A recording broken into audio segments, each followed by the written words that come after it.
Hello everybody, today we are going to start a new topic in chapter number 2 of geography and that is the Great Indian Desert.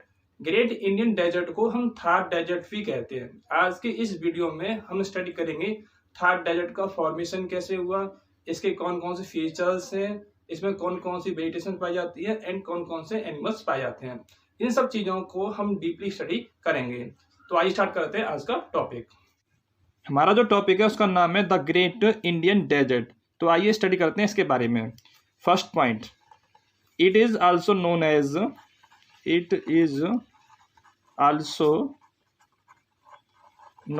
As Thar desert. जो India का जो desert है ना उसका नाम क्या है? थार डेजर्ट। ओके, अब देखते हैं इसकी लोकेशन कहाँ पर है। It lies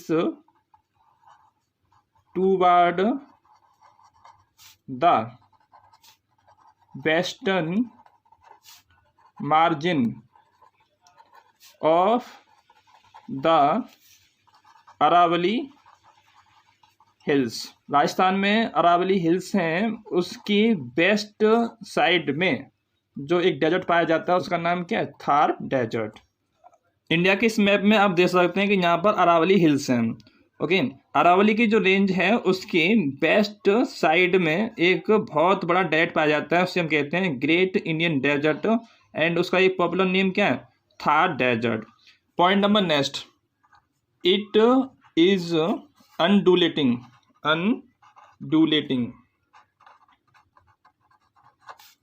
Sandy plains which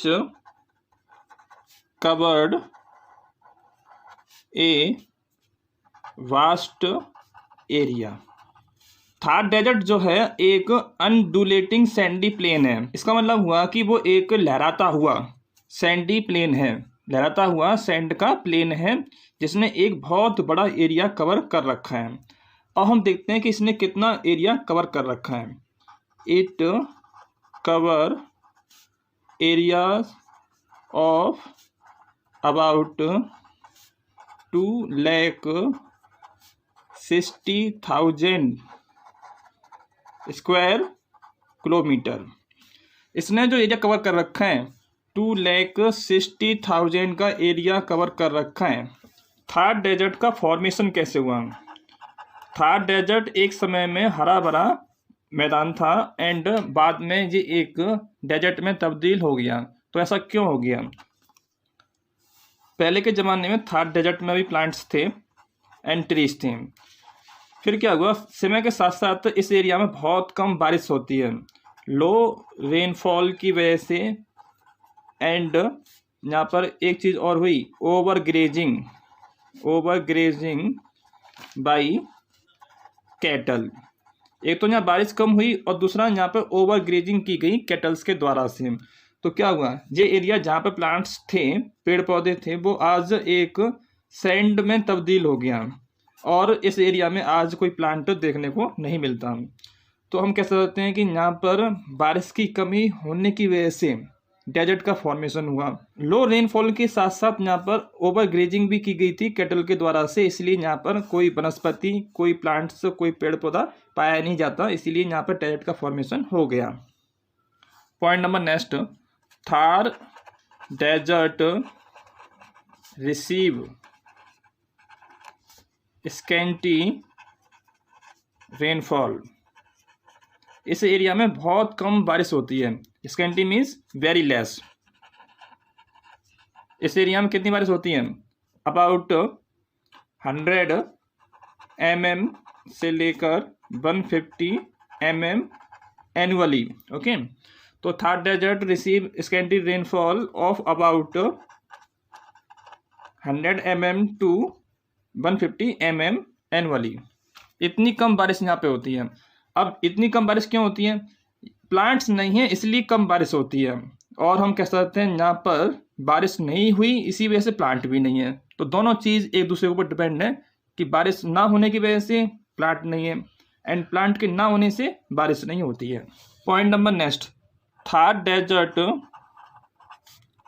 desert lies in India and Pakistan. Thar desert का 85% जो एरिया है वो इंडिया में आता है एंड रिमेनिंग पार्ट जो है पाकिस्तान के अंदर आता है। कितना? 15%।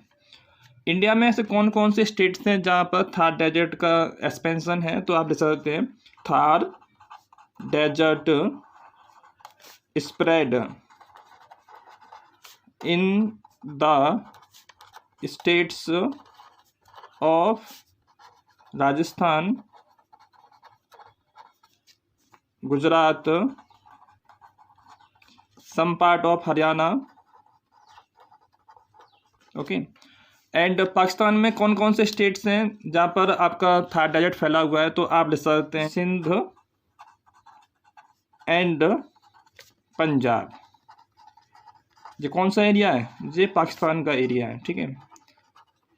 एंड इंडिया में कौन कौन से स्टेट्स थे? इंडिया में गुजरात, हरियाणा एंड सबसे अधिक राजस्थान में। राजस्थान में 90% पार्ट पाया जाता है थार डेजर्ट का एंड रिमेनिंग पार्ट जो पाया जाता है गुजरात के अंदर एंड हरियाणा के अंदर। आपने स्टडी किया था जो थार डेजर्ट है इंडिया के वेस्ट साइड में लोकेट है। अरावली रेंज के वेस्ट मार्जिन पर थार डेजर्ट लोकेट है एंड इसने राजस्थान का सबसे अधिक एरिया कवर कर रखा है। उसके अलावा गुजरात का एंड पंजाब एंड हरियाणा का एरिया कवर कर रखा है। इंडिया के साथ साथ ये पाकिस्तान में भी लोकेट करता है। तो पाकिस्तान का जो एरिया जो डेजर्ट से कवर है कौन सा है? पंजाब एंड सिंध का एरिया। ओके। तो यहाँ पर भी थार डेजर्ट का विस्तार पाया जाता है। Point number next, Thar desert is India's largest desert. India का सबसे बड़ा डेजर्ट है थार डेजर्ट। इसी वजह से हम इसे कहते हैं ग्रेट इंडियन डेजर्ट। तो आप समझते हैं Thar desert is India's largest desert, so it is called as great Indian desert. Point number next, Thar desert is world's 9th hottest desert. Thar desert जो है वर्ल्ड में 9th प्लेस पे आता है। अगर देखा जाए वर्ल्ड में जो हॉट डेजर्ट हैं तो उस हिसाब से इंडिया का थार डेजर्ट 9th रैंक पर आता है। थार डेजर्ट वर्ल्ड का 9th सबसे गर्म डेजर्ट है। आपने देखा थार डेजर्ट वर्ल्ड का सबसे गर्म डेजर्ट में से एक डेजर्ट है। इट मीन्स यहाँ टेम्परेचर बहुत अधिक होगा। तो हम लिख सकते हैं Thar desert is very hot desert and इसमें क्लाइमेट जो पाया जाता है थार डेजर्ट में जो क्लाइमेट पाया जाएगा, क्लाइमेट कैसा होगा? Climate arid and hot climate होगा। टेम्परेचर यहाँ पे काफ़ी हाई होगा। टेम्परेचर यहाँ पे काफ़ी हाई होगा। दिन में हम टेम्परेचर देखें थार डेजर्ट में, डे टाइम पर थार डेजर्ट में टेम्परेचर लगभग 50 डिग्री सेल्सियस तक पहुंच जाता है। ओके। और 50 डिग्री सेल्सियस टेम्परेचर काफ़ी अधिक होता है। Point number next, Thar desert में टेम्परेचर में वेरिएशन देखा जा सकता है। टेम्परेचर में वेरिएशन को हम देख सकते हैं। टेम्परेचर वेरिएशन किस तरह से? अगर आपने दिन में टेम्परेचर नापा, दिन में टेम्परेचर कितना था? 45 डिग्री से 50 डिग्री सेल्सियस तक। जो आपका टेम्परेचर हो गया डे टाइम का। उसी दिन आप रात में नापिए टेम्परेचर, तो टेम्परेचर लगभग 10 से 15 डिग्री सेल्सियस हो जाता है। जो नाइट टाइम का टेम्परेचर है। ओके। तो आपने देखा दिन में टेम्परेचर बहुत अधिक था तो उतनी ही जल्दी टेम्परेचर कम भी हो जाता है रात के टाइम पर। एंड ये चीज़ दिखाती है कि यहाँ पर टेम्परेचर में क्या है? वेरिएशन देखा जाता है। और इसका रीज़न क्या हो सकता है? आपने देखा थार डेजर्ट में क्या था? थार डेजर्ट में सैंड थी एंड सैंड दिन में काफ़ी हॉट हो जाती है सन की वजह से। दूसरी बात, सैंड जो है बहुत जल्दी ठंडी भी हो जाती है। इसी वजह से रात के टाइम पर यहाँ पर टेम्परेचर काफ़ी कम हो जाता है। तो हम कह सकते हैं कि थार डेजर्ट में डे टाइम काफ़ी गर्म होता है एंड रात काफ़ी ठंडी होती है। क्यों? रेत दिन में बहुत जल्दी गर्म हो जाता है, सैंड ठंडा भी बहुत जल्दी हो जाता है, इसी वजह से रात काफ़ी ठंडी होती है। Point number next, water scarcity. Water scarcity इसका मतलब हो गया पानी की कमी, इसको बोलते हैं लैकेज, है ना। Is the main feature of Thar desert. पानी की कमी जो है थार डेजर्ट का एक मेन फीचर है। यहाँ पर लोगों को 100 किलोमीटर तक 100 किलोमीटर तक पानी नहीं मिलता। तो यहाँ पर पानी की कमी का रीज़न क्या है? रीज़न क्या हो सकता है? यहाँ पर रीज़न है स्कैंटी रेनफॉल। यहाँ पर रेनफॉल काफ़ी कम होती है ना, इसी वजह से यहाँ पर पानी की कमी पाई जाती है। पॉइंट नंबर नेक्स्ट, अब हम देखते हैं कि यहाँ पर कौन सी वेजिटेशन ग्रो होती है, कौन कौन से प्लांट्स यहाँ पाए जाते हैं। तो आप देख सकते हैं थॉर्नी बुशेस पाई जाती हैं इस एरिया में, जैसे कि कैक्टस, डेट पाल्म, यहाँ पे कुछ कटीली झाड़ियाँ भी पाई जाती हैं। सबसे मोस्ट कॉमन जो वेजिटेशन पाई जाती है वो कौन सी है? कैक्टस। इस एरिया में जो प्लांट पाए जाते हैं उनकी खास बात क्या है? इनकी लीव्स काफ़ी शॉर्ट होती हैं एंड इनमें कांटे भी होते हैं। इनकी जो जड़ है इसे बोलते हैं रूट। रूट काफ़ी डीप होती हैं, यानी कि काफ़ी बड़ी बड़ी रूट्स होती हैं इनकी। लीव्स छोटी क्यों होती हैं? ताकि कम से कम एवापोरेशन हो, ठीक है। कांटे क्यों होते हैं? इनकी पत्तियां थी ना, पत्तियां कांटों में तब्दील हो जाती हैं जिससे कि कम से कम एवापोरेशन हो सके। रूट्स बहुत गहरी होती हैं। जो आपकी ज़मीन है एंड इसके ऊपर कोई प्लांट है, प्लांट की हाइट ऊपर तो कम है लेकिन इसकी जड़ काफ़ी अधिक नीचे तक होती है। तो ऐसा क्यों होता है? पानी की तलाश में इसकी जड़ें जो हैं बहुत गहरी हो जाती हैं। यहाँ पे रूट्स की लेंथ ज़्यादा क्यों हो गई है?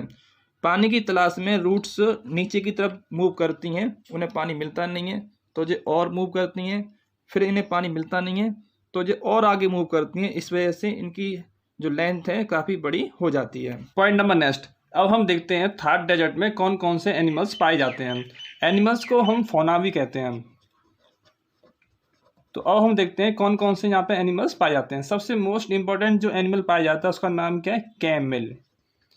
एंड कैमल को हम शिप ऑफ द डेजर्ट भी कहते हैं। कैमल के अलावा यहाँ पे जो एनिमल्स पाए जाते हैं उनमें से सबसे इम्पोर्टेंट एनिमल्स होंगे फॉर एग्जांपल वाइल्ड एस, जंगली गधे जो होते हैं, है ना।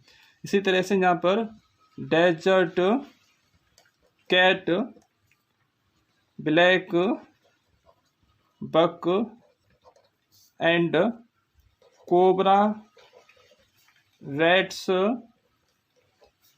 Fox, etc. इस तरह के एनिमल्स पाए जाते हैं डेजर्ट के अंदर।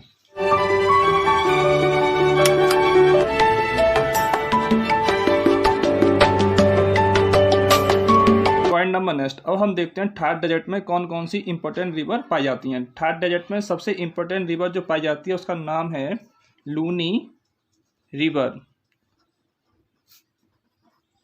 लूनी रिवर जो है थार डेजर्ट की सबसे बड़ी रिवर है। It is the longest river of Rajasthan. इसकी लेंथ 495 किलोमीटर्स है एंड ये रन ऑफ कच्छ में जाके गिरती है। It drains into Rann of Kutch. Thar desert में जो रिवर्स पाई जाती हैं उनका एक खास फीचर है कि ये सभी रिवर्स और स्ट्रीम गर्मियों के समय में डिसअपियर हो जाती हैं। तो आप देख सकते हैं ऑल द स्ट्रीम्स या rivers are disappear during summer. गर्मियों के मौसम में स्ट्रीम्स एंड रिवर डिसअपियर क्यों हो जाती हैं? क्योंकि एक तो इनके अंदर पानी कम होता है, दूसरा यहाँ टेम्परेचर बहुत अधिक होता है। इसी वजह से गर्मियों के सीजन में यहाँ पे नदियाँ और सभी स्ट्रीम्स डिसअपियर हो जाती हैं। Point number next, according to latest survey Thar desert is spreading at the rate of 0.5 kilometer per year in the northeast part of India। Latest सर्वे के अकॉर्डिंग थार डेजर्ट जो है अभी स्प्रेड कर रहा है, एंड उसकी स्प्रेड करने की स्पीड क्या है? 0.5 किलोमीटर पर ईयर। इंडिया के नॉर्थ ईस्ट पार्ट में जो स्टेट्स हैं वहाँ पर थार डेजर्ट का एक्सटेंशन देखा जा सकता है। स्टार्टिंग में थार डेजर्ट सिर्फ राजस्थान में देखा जा सकता था, लेकिन अब थार डेजर्ट को हम पंजाब, हरियाणा एंड एमपी में भी देख सकते हैं। तो इससे प्रूव होता है थार डेजर्ट स्प्रेड कर रहा है। डेजर्ट को स्प्रेड करने से रोकने के लिए स्टेप उठाना बहुत ज़रूरी है। इंडियन गवर्नमेंट ने यहाँ पर एक कैनल बनाई है, इसका नाम है राजस्थान कैनल। राजस्थान कैनल को इंदिरा गांधी कैनल भी कहते हैं, और इंदिरा गांधी कैनल जो है इंडिया की लॉन्गेस्ट कैनल है। इस कैनल के बन जाने से हम थार डेजर्ट में हरियाली लाने की कोशिश कर रहे हैं, क्योंकि इस कैनल के बन जाने से इस एरिया में इरिगेशन करना पॉसिबल हुआ है, एंड इस कैनल ने राजस्थान का थोड़ा सा फॉर्म चेंज कर दिया है, क्योंकि अब वहाँ पर इरिगेशन पॉसिबल हो गई है। डेजर्ट के एरिया में बहुत कम पॉपुलेशन निवास करती है, तो यहाँ पे पॉपुलेशन कैसे होती है? पॉपुलेशन इज़ वेरी लेस, या बोल सकते हैं स्कैंटी पॉपुलेशन। स्कैंटी पॉपुलेशन होने का रीज़न क्या है? क्योंकि यहाँ पर एक तो लो रेनफॉल होती है, एंड यहाँ पर पानी की सुविधा बिल्कुल भी नहीं है, इसी वजह से यहाँ पॉपुलेशन भी कम रहती है। डेजर्ट में जो लोग निवास करते हैं उनका ऑक्यूपेशन क्या होता है? उनका ऑक्यूपेशन है एनिमल रियरिंग, एनिमल या बोल सकते हैं कैटल रियरिंग। वो लोग एनिमल्स पालते हैं, फॉर एग्जाम्पल गोट एंड सीप। इंडिया का 40 से 50% का वूल प्रोडक्शन राजस्थान के एरिया से ही होता है। पॉइंट नंबर नेक्स्ट, आपने स्टडी किया था डेजर्ट में वाटर पाया नहीं जाता, लेकिन ऐसा नहीं है। डेजर्ट में कुछ एरिया ऐसे हैं जहाँ पे पानी पाया जाता है, उसे हम कहते हैं ओएसिस, OASIS। ओएसिस का मीनिंग क्या है? Oasis is a small area in desert where water and trees are found. Oasis एक छोटा सा एरिया है जहाँ पर पानी पाया जाता है, और पानी होगा तो यहाँ पर प्लांट्स भी पाए जाएंगे। डेजर्ट के एरिया में जहाँ पानी नहीं मिलता वहाँ ओएसिस की काफ़ी इम्पोर्टेंस होती है, क्योंकि इस एरिया में पानी मिलता है ना, तो पानी मिलने से लोगों को थोड़ी सी राहत मिलेगी, एंड एनिमल्स को भी यहाँ पानी पीने को प्राप्त हो जाएगा। ओएसिस के बारे में नेक्स्ट पॉइंट क्या हो सकता है? Oasis is A fertile place. Oasis काफ़ी फर्टाइल प्लेस होते हैं। क्यों होते हैं? क्योंकि यहाँ पानी है ना, पानी जब होगा तो यहाँ इरिगेशन पॉसिबल है, और लोग यहाँ थोड़े से क्रॉप भी ग्रो कर सकते हैं। Next point, oasis provide habitat to animals and plants. Oasis एक ऐसी प्लेस है जहाँ पर एनिमल्स एंड प्लांट रह सकते हैं। तो एनिमल्स के लिए हैबिटेट भी प्रोवाइड कराता है oasis. Point number next, Thar desert is covered with sand dunes. Thar desert में बहुत अधिक सैंड ड्यून्स पाए जाते हैं। सैंड ड्यून्स को हिंदी में कहते हैं रेत का टीला। ठीक है, सैंड माने होता है रेत, ड्यून्स माने होता है टीला।